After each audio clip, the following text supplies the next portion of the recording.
Uma pergunta para o José Eduardo Granato. Em 1995, realizamos serviços de impermeabilização de CIEPs com mantas de EPDM.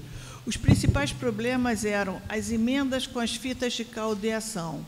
As fitas eram EPDM cru, mais adesivo que se aplicava em ambos os lados. Qual a composição do adesivo atualmente composto? Quem pergunta isso é o Augusto da WUD. Realmente eu não sei. Esse novo adesivo que nós estamos trazendo da Alemanha, não sei a formulação dele. Antigamente, realmente, a falha era aquele processo de você aplicar o adesivo, fita de caldeação, que eram o próprio EPDM não vulcanizado, e aí o solvente e os componentes da cola que vulcanizavam. Mas você tinha que esperar o tempo de taque. Se passasse muito do tempo de taque, você não tinha uma boa aderência. Se você colava com antecipação, ainda tinha solvente retido, dava bolha. Então, as grandes falhas realmente eram do processo de emenda. O produto, eu acredito que a base seja um EPDM, tá? Mas eu não conheço detalhes da formulação do produto. Esse novo, né? A aplicação antigamente exigia um aplicador, um impermeabilizador com bastante experiência, porque senão existiam problemas sérios na união entre as mantas. Para você, do Mastercoin, favor informar se esse material favor comparar esse material com Rebotec. Quem fez essa pergunta para você foi a Renê. Olha, você conhece o Rebotec? Não, não conheço o Rebotec. Essa é a questão. Então, o Rebotec é um material novo que surgiu aí no mercado. Eles até fizeram uma apresentação lá na associação. É um pó que eles misturam na água e tornam as argamassas impermeáveis. Você não conhece? Não pode? Na verdade, o hidromente ele não bloqueia a água. A água ela passa sob a forma de vapor, né? É uma redução tremenda de capilaridade a nível nanométrico e os sais que estariam disponíveis para serem solvatados com a água e serem transportados para o exterior do revestimento, isso não acontece, porque um sal solvatado é de um tamanho gigantesco e não consegue passar pelos capilares, que são tremendamente reduzidos. Então, a questão de eflorescências, criptoeflorescências e umidade na parede, elas são eliminadas a partir do momento que você reduziu tremendamente a capilaridade. Então, não é mais problema de ficar tentando entender a composição, se é do cimento, se o sal vem da composição da água, do subsolo. Isso passa a ser secundário, porque não acontece mais, não é? Renato, eu queria que você me explicasse qual a diferença entre epóxi flexível e epóxi flexibilizado. O alongamento. Eu que pergunto. Ah, tá. O que acontece? Eu que pergunto. Basicamente, é o alongamento dele. Tá? É o que a gente chama de flexibilizado. O que acontece? O epóxi, a gente tem tido essa dificuldade de aplicação em locais onde exige o alongamento.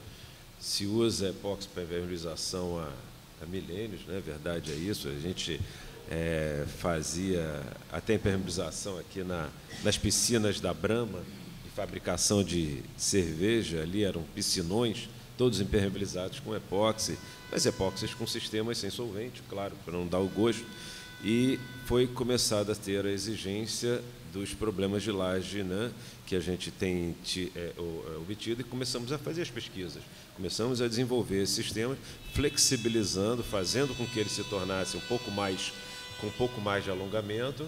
No flexibilizado, a gente chega a quase 15% a 20% de alongamento, e no flexível, um pouco acima de 120%. Entendeu? É basicamente isso, né? Ok, obrigada. José Eduardo Granato pergunta se há interesse do setor piscicultor, criação de peixes, em revestir tanques com EPDM. Quem pergunta isso é o Marco.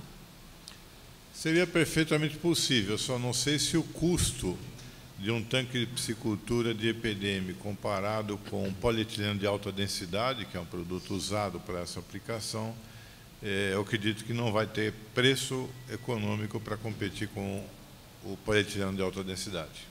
Mas é possível fazer.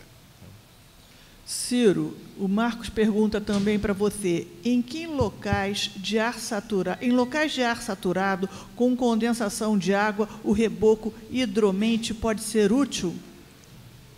Olha, o reboco, No microfone, por favor. o reboco ele permite passar água a vapor. Então, se por trás dele existe um suporte que está saturado, ele vai continuar transmitindo água através da pressão de vapor. Tá? Não tem nenhum tipo de impedimento.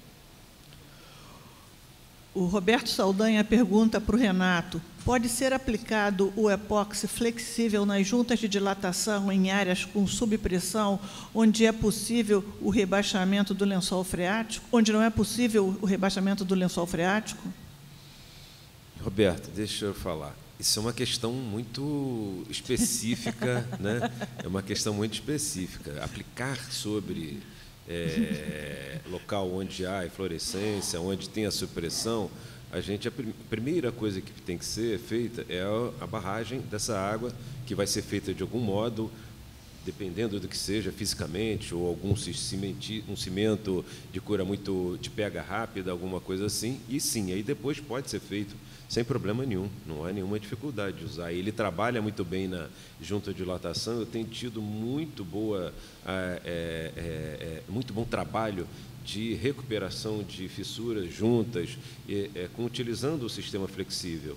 Até porque o epóxi, fazendo a imprimação correta, fazendo o trabalho correto, dentro da especificação dele, eu tenho obtido melhores resultados do que os sistemas de poliuretano, em termos de adesividade, em termos de resistência, desempenho, né? O epóxi ele tem essa vantagem. Como ele está protegido, não há problema nenhum.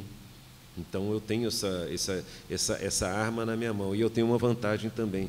Por epóxi, por ser bicomponente, eu tenho uma facilidade. O poliuretano monocomponente, ele precisa normalmente de umidade. E essa umidade nem sempre é uma umidade correta.